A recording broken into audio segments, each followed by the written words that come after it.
भारतीय वाघिणींनी पाडला कांगारूंचा फडशा. महिला विश्वचषक क्रिकेट स्पर्धेच्या उपांत्य सामन्यात भारतीय महिला संघाचा ऐतिहासिक विजय. ऑस्ट्रेलियन महिला संघाचा उडवला धुव्वा.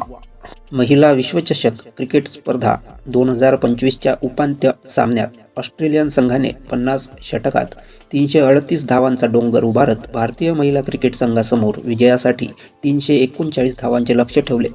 अशक्य वाटणारी धावसंख्या कर्णधार हरमनप्रीत कौरच्या 79 धावा, जेमिमा रॉड्रिग्जने केलेली नाबाद 127 धावांची शतकी खेळी आणि संघातील सर्व महिला खेळाडूंनी दिलेली साजेशी साथ यामुळे भारतीय संघाने 48.3 षटकांमध्ये 341 धावा करत कांगारूंवर ऐतिहासिक विजय मिळवला. सर्व भारतीय महिला क्रिकेट संघाच्या देदीप्यमान कामगिरीबद्दल मनपूर्वक अभिनंदन आणि अंतिम फेरीकरिता हार्दिक शुभेच्छा.